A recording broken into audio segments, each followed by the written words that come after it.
నమస్కారం. ఈరోజు చాలా సంతోషకరంగా ఉంది. ఎందుకంటే ఇది ఎప్పుడో ఈ కొండముడిపాలెం గ్రామం మొన్న ఉమ్మడి ప్రభుత్వాన్ని వన్ సైడ్గా సపోర్ట్ చేసి ఉమ్మడి ప్రభుత్వాన్ని ఆశీర్వదించింది ఈ గ్రామం.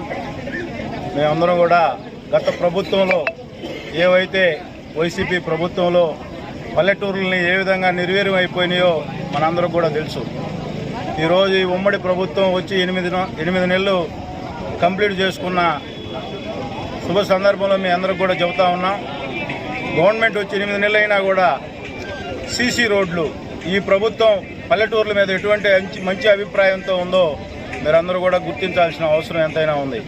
15 కోట్ల రూపాయలు ఒక నియోజకవర్గంలో సిమెంట్ రోడ్లు కానీ ఈరోజు మరలా 11 కోట్ల రూపాయలతో విలేజ్ టు విలేజ్ కనెక్టివిటీస్ ఏవైతే ప్రాబ్లమ్స్ ఉన్నాయో ఎప్పుడో దశాబ్దాల కాలం నుంచి కూడా మూలన పడిన రోడ్లు ఈరోజు 11 కోట్ల రూపాయలతో ఈ నియోజకవర్గంలో గౌరవ ముఖ్యమంత్రి వర్యులు నారా చంద్రబాబు నాయుడు గారు, అలాగే ఉప ముఖ్యమంత్రి పవన్ కళ్యాణ్ గారు, యువ నాయకుడు లోకేష్ బాబు గారు ఈ రాష్ట్రం కోసం 24 గంటలు కష్టపడి కేంద్రం సహాయ సహకారాలతో ఈ రాష్ట్రాన్ని ఏ విధంగా ముందుకు తీసుకొని పోతా ఉన్నారో దానికి ఉదాహరణ ఈ రోడ్డు అని చెప్పి కొండముడిపాలెం మీ అందరికీ కూడా మన టౌన్కి నియర్ బై ఉండుద్ది.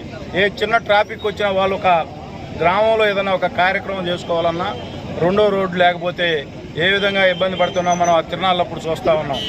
కంపల్సరిగా ఎలక్షన్లోనే మనం ఈ రోడ్డు మీద మన వాళ్ళు గ్రామ నాయకులందరూ కూడా మనకు చెప్పడం జరిగింది.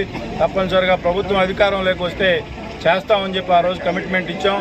గౌరవ ముఖ్యమంత్రి వర్యులు ఉప ముఖ్యమంత్రి వర్యులు వాళ్ళ సహాయ సహకారాలతో ఈరోజు ఈ రోడ్డు భూమి పూజ కార్యక్రమంలో పాల్గొనడం చాలా సంతోషంగా ఉంది. ఇటువంటి రోడ్లు ఉంటే ప్రభుత్వానికి మంచి పేరు వస్తుంది. అదేవిధంగా గత ప్రభుత్వంలో ఇసుక విధానంలో కానీ మద్యం విధానంలో కానీ గ్రామాల్లో పారిశుద్ధ్య విషయంలో కానీ ఏ విధంగా గ్రామాలు దౌర్భాగ్య పరిస్థితికి పోయినాయో మనందరం కూడా చూసాం. ఈ రాష్ట్ర ప్రజలందరూ కూడా ఉమ్మడి ప్రభుత్వం నారా చంద్రబాబు నాయుడు గారు నాయకత్వం అయితేనే ఈ రాష్ట్రం బాగుపడుద్దని ప్రజలందరూ కూడా బ్రహ్మాండంగా ఆశీర్వదించారు. దానిలో భాగంగా ఈ రాష్ట్ర ప్రజల కోసం అలాగే ఈ నియోజకవర్గ ప్రజల కోసం 24/7 ఈ ప్రజలకు అందుబాటులో ఉండి ఈ నియోజకవర్గ అభివృద్ధిలో కంప్లీట్గా జరిగే వరకు పనిచేస్తామని చెప్పి ఈ సందర్భంగా మీ అందరికీ తెలియజేసుకుంటా ఉన్నాం.